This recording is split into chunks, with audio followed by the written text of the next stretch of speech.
तो देखो यार, अगर मैं आपको कैसा लगेगा अगर मैं आपको बताऊं कि जो रेसलमेनिया 41 है या आने वाले कोई भी रेसलमेनिया है वो मई में हो जाए। हम सबको आते हैं कि रेसलमेनिया जो है वो अप्रैल में आती है हमेशा, लेकिन अगर कोई आपको कहे कि मई में होने वाली है तो I don't think it's the right decision. और डब्ल्यूडब्ल्यूई मैनेजमेंट जो है इस बारे में सोच रही है कि अब से जो है रेसलमेनिया को हमेशा मई में कराया जाए। I don't think it's the right decision, क्योंकि रॉयल रंबल जो जीतता है वो जनवरी में जीतता है और उसके बाद वो बहुत ज़्यादा लंबा टाइम हो जाता है किसी भी सुपरस्टार के लिए स्टोरी लाइन को इंटरेस्टिंग बनाने के लिए। हम सबको पता है कि कभी कभी स्टोरी लाइन बहुत अच्छी चल जाती है, हम चाहते हैं उसको लंबा चलाओ, बट एक पॉइंट पर हमें ये चाहिए होता है कि यार आपको मैच करा ही दो, क्योंकि अब रुका नहीं जाता, कि हम देखना चाहते हैं कि रेसलमेनिया पे एक्चुअली आपने प्लान क्या किया है। तो I don't think it's right decision. आप बता सकते हो कमेंट सेक्शन में कि आपको कैसा लगेगा कि अगर रेसलमेनिया मई में हो जाए। Hey guys, you are watching wrestling world, let's begin. खैर बात करें सबसे पहले कोडी रोड्स के बारे में। हम सबको पता है कि कोडी रोड्स ने जो है रेसलमेनिया 40 पे रोमन रिंग्स को आके अपना जो है अनडिस्प्यूटेड चैंपियनशिप स्टोरी को कंप्लीट कर लिया था। लेकिन अब क्वेश्चन ये उठता है कि जितना इंटरेस्टिंग रोमन रिंग्स ने अपनी रिंग्स को बनाया था वो कोडी रोड्स कर पाएंगे या नहीं। देखो, it's a very difficult job. हम ये बात तो कहीं से कहीं तक हम मान ही नहीं सकते कि जो कोडी रोड्स है वो उतने दिन तक चैंपियन रहेंगे जितने दिन तक रोमन रिंग्स थे, ठीक है। लेकिन अब क्वेश्चन ये उठता है कि कितने दिन तक रह सकते हैं। तो डेव मैल्सर कहना इस चीज़ में ये है कि जो कोडी रोड्स है उनकी चैंपियनशिप इस चीज़ पे डिपेंड नहीं करती कि रोमन रिंग्स की तरह वो बन सकते हैं या नहीं। वो इस चीज़ पे डिपेंड करती है कि स्टोरी लाइन अगर उसकी जो है अच्छी चल रही है और वो डब्ल्यूडब्ल्यूई कोई चेंज नहीं है, कोई वो नहीं है, नीड नहीं है टाइटल को चेंज करने की, तो कोई दिक्कत नहीं है। लेकिन अगर डब्ल्यूडब्ल्यूई को एक पॉइंट में भी ऐसा लगा कि स्टोरी के अकॉर्डिंग टाइटल ले लेना चाहिए या फिर एक शॉकिंग मोमेंट बनाना चाहिए, तो उसके लिए डब्ल्यूडब्ल्यूई जो है एक सेकंड भी नहीं रुकने वाली और जो है कोई से टाइटल ले लेगी। I don't think it's a right decision. हाँ, अगर आपके पास कोई राइट पर्सन है या कोई और बड़ी चीज़ आपके सामने दिख रही है, कोई बड़ी पिक्चर आप बना रहे हो दिमाग में, तो ये करना सेंस बनाता है। Otherwise I don't think so कि कोई से टाइटल लेना अभी के लिए ठीक बात है। खैर आगे बढ़ते हैं। हम सबको पता है कि जो ड्राफ्ट आने वाले हैं डब्ल्यूडब्ल्यूई के कुछ ही हफ्तों में, और जो है रेसलिंग ऑप्स की तरफ से, रेसल ऑप्स की तरफ से 3 ऐसे सबसे बड़े ड्रॉज हैं जो कि है रिया रिप्ली, रोमन रेंस और कोडी रोड्स। और इसमें कोई आर्गुमेंट करने वाली कोई बात ही नहीं है। तीनों सुपरस्टार ने पूरे 2-3 साल में जितना भी कुछ उन्होंने किया है वो ओवर द टॉप है। हमें फेस की तरह वो रहे हैं। ऑब्वियसली फेस तो रोमन रेंस थे ही, अभी भी ऑलमोस्ट फेस ही है। फिलहाल अभी तो खैर कोडी रोड्स चल रहे हैं फेस। लेकिन जो काम इन्होंने किया, रिया रिप्ली ने जो वुमेन डिवीजन पे जो बेंचमार्क सेट किया है, I mean nobody can do that. Cody Rhodes ने अपनी स्टोरी फिनिश की, रोमन रेंस ने तो खैर अपना आइकॉनिक काम किया ही किया है, तो इसके बारे में कोई खास आर्गुमेंट कोई कर नहीं सकता। खैर आगे बढ़ते हैं, बात कर लेते हैं थोड़े से पैसों के बारे में। देखो, हम सबको पता है कि it's all about the business at the end of the day, चाहे वो डब्ल्यूडब्ल्यूई हो चाहे वो एडब्ल्यू हो। तो जो है एक रिपोर्ट के अकॉर्डिंग हमें दोनों कंपनीज की जो एक्चुअल वैल्यू अभी चल रही है उसके बारे में पता चला। मैं आपको बता देता हूँ। डब्ल्यूडब्ल्यूई की जो वैल्यू अभी चल रही है वो है $6.8 बिलियन, ठीक है, जो कि बहुत कमाल का नंबर है ऑब्वियसली। लेकिन जब मैंने एडब्ल्यू की वैल्यू सुनी तो मैं बहुत शॉक हो गया। जो एडब्ल्यू की वैल्यू अभी चल रही है यहाँ पे $2 बिलियन।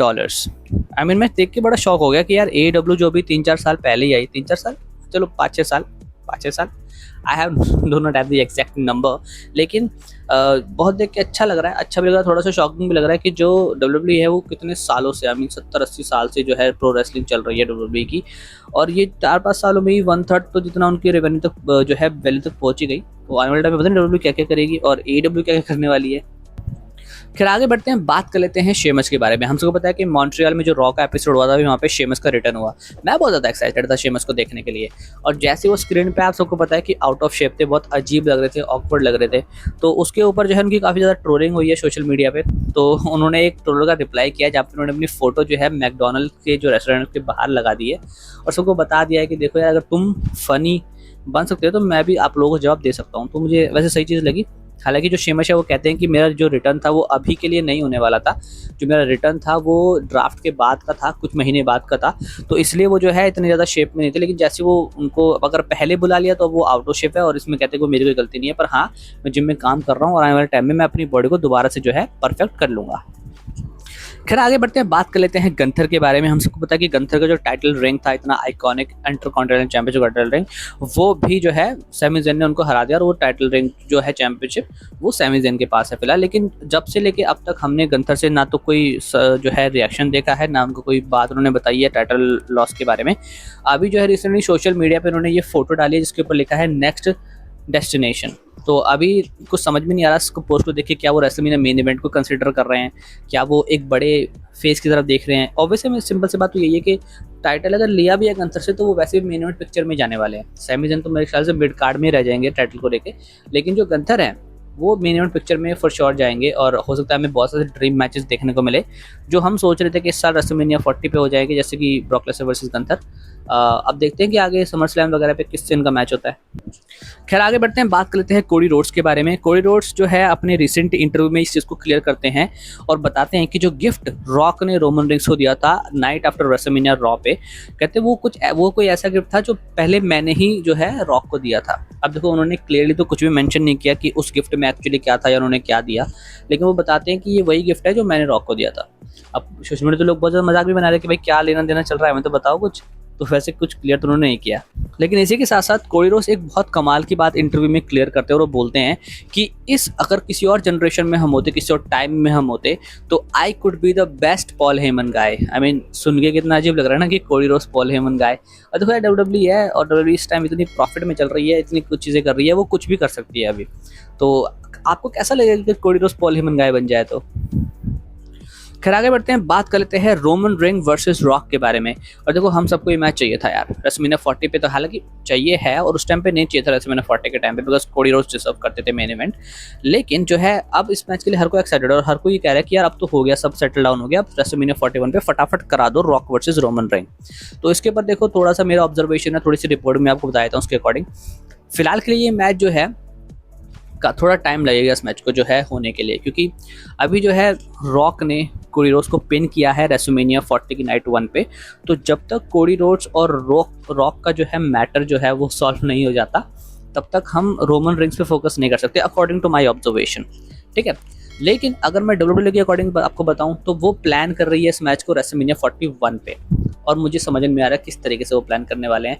हालांकि स्टोरी तो बड़ी सिंपल सी मेरे दिमाग में बनी हुई है कि समर स्लैम पे कोडी रोड्स और रॉक का मैच हो जाए, रोमन रिंग आके बीच में इंटरफेयर करे कि यार जो चांस मेरा था इस टाइटल के लिए आप क्यों जा रहे हो उसके पीछे। तो ये एक बेसिक स्टोरी, एक बेसिक पिक्चर है। समर स्लैम पे फ्यूड शुरू होगी, फिर रेसलमेनिया पे जाके मेन इवेंट हो जाएगा। सबसे बेसिक जो मुझे समझ में आ रही है। तो फिलहाल के लिए जो है रेसलमेनिया 41 पे जो है चांसेस डब्ल्यूडब्ल्यू बना रही है कि इस मैच को करवाने के। खैर आगे बढ़ते हैं, बात कर लेते हैं रेसलिंग ब्लॉग जो हमारा जो है ट्विटर पे अकाउंट है, वहाँ पे जो है कुछ चीज़ें अपडेट हुई हैं जो मैं आपको बता देता हूँ, जिसमें ये बताया गया है कि कुछ टाइम पहले जो है Roman ring versus solo Sikoa के मैच के बारे में जो है मैनेजमेंट प्लान कर रही थी, उसको जो है डिज़ाइन कर रही थी। अब जो है उन्होंने कह दिया है कि अब ऑलमोस्ट टाइम हो चुका है इस मैच को करवाने का। अब मुझे ये बात समझ में बिल्कुल नहीं आ रही है कि किस तरीके से रेसलमेनिया 40 का मेन इवेंट ये पिक्चर करेंगे, क्योंकि आई थिंक कि रोमन रिंग का रिटर्न जो है वो बहुत पास है, जितना हम लेट सोच रहे हैं उतना नहीं होने वाला। आई थिंक उन समर स्लैम से पहले ही वो अपनी फ्यूड शुरू करने वाले हैं सोलो सिकोआ के साथ, जिसके चांसेस बहुत ज़्यादा है। हो सकता है सऊदी अरब में हमें कुछ देखने को मिल जाए, ठीक है। तो फिलहाल के लिए सोलो वर्सेस रोमन रिंग्स ये जो फ्यूड है, ये जो blood line, old blood line versus new blood line का जो आप चीज़ें सुन रहे हैं, ये इसके बहुत ज़्यादा चांसेस हैं। तो देखते हैं कि क्या होता है। फिलहाल that was a video guys. अब तक तो कमेंट सेक्शन में कि कौन सी अपडेट आपको सबसे ज़्यादा अच्छी लगी। कोडी रोड्स अगर पॉल हेमन गाय बन जाए तो आपको कैसा लगेगा उसके बारे में बता सकते हैं। रोमन वर्सेस सोलो या Roman versus Rock, which one you want. ऐसी वीडियो के लिए हमारे चैनल को सब्सक्राइब कर सकते हैं। I see you in the next video. Thank you.